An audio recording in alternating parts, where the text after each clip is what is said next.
Barnes and Leslie, I want to get your opinion, both of you and you listening, your opinion on what a husband did to a wife, and if you think this was an overreaction from her.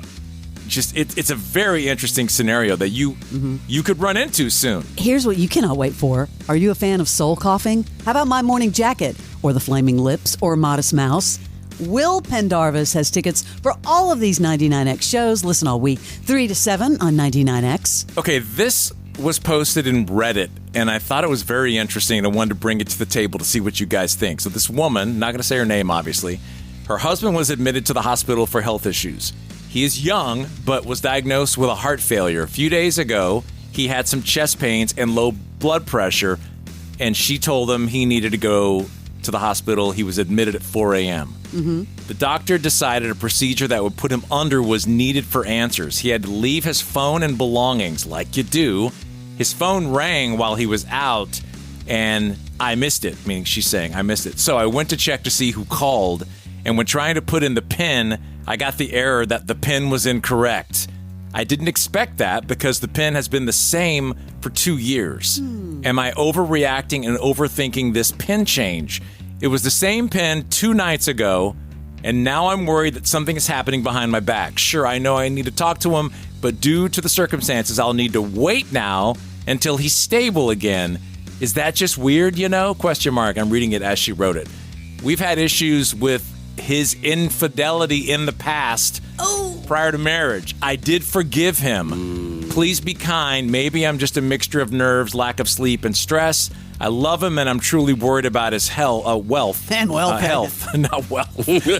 We have kids, so there's a lot going on in our life. And then she signs her name.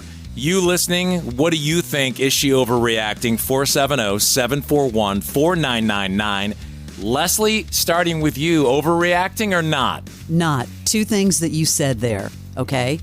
Because you went along and I was like, oh, okay, whatever. It got worse, the situation. When you said that he changed the PIN 2 days before he went into the hospital, 1 red flag. And, of course, the second one is that there has been infidelity in the past. Yeah. This dude's a cheater. Yeah, agree. Once you plant that seed of infidelity, it will never go away. Never go away. And never. Is she a sucker for belief? She wants, you can tell by the way she wrote it, she wants so badly to believe her husband's a good guy. She's saying be okay with it. Listen, I understand having to change passwords and PIN numbers and stuff. Why, though? But sometimes you have to, whatever. But 2 days before, that was the big red flag for me. There has never been a bigger red flag waved than the one that's being waved in your face right now. Leave. Here's the question. Do either of you know your significant other's codes to get into phones and stuff like that? Yes. Yeah. You do? I don't. Well, you just started dating a girl a month ago. No. I'm talking about like my ex-wife that I married for 15 years. I never knew her phone codes. And they both cheated on you. Yeah, that's true. I mean, I'm just saying. Crash, come on. No, that's true. You make a good point. Like, I could care less. If Heather gets in my phone, have fun. A lot of cat videos. We both get into each other's phones. Sometimes if he's driving and he needs some information, blah, blah, blah. Yeah. Okay. Yeah, the minute you go, hey, if they never ask you, like to look, hey, could you get, then something's been hit. Look. I even know Barnes's code. You do? No.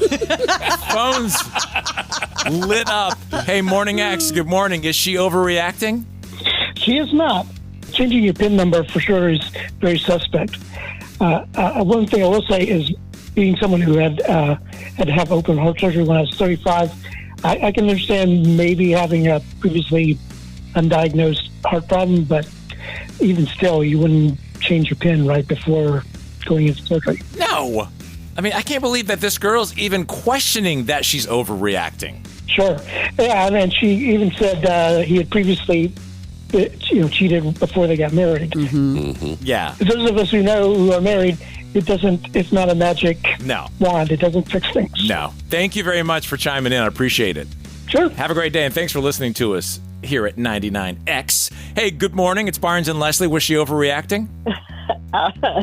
No. I want to meet the person who's going to say, it's no big deal. No big deal? No. Now, I'm saying, I wonder if there's someone out there that's going to say that. Yeah, there might be. What's your name? Elizabeth.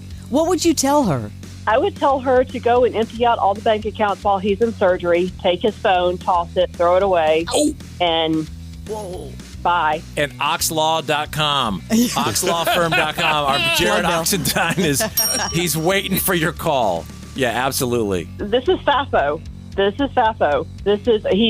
done it before. No question. Mm-mm. No question. No question. I mean, I love how in her writing, and I'm not dissing her, but she saved some very important parts for the end. Like, oh, he's a known cheater. Yeah.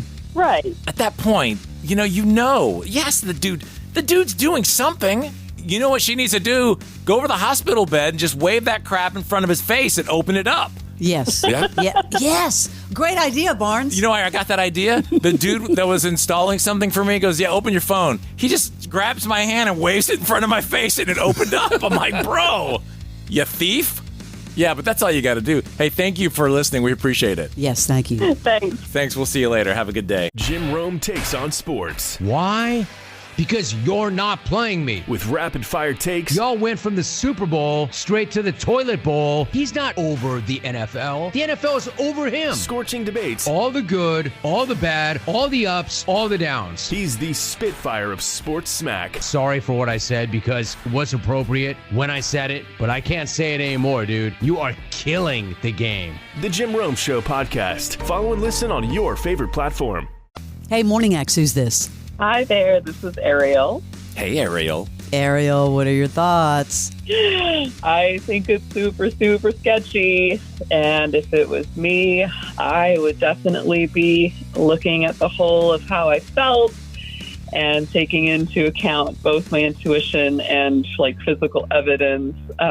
It's all there. To kind of make it, make a decision. You gotta go. You gotta go. I feel like her personality lends to, she just wants to do anything she can to make it work for the kids, make it work because, but you know what? Your kids will be fine. They may hit some road bumps, but if you're in a bad situation, that can't be your excuse to stay. Right. Yeah. No, that kind of thing is just, it could be, considering the whole is like the straw that breaks the camel's back. You know what I'm saying? It's just like, nope, okay, I'm good.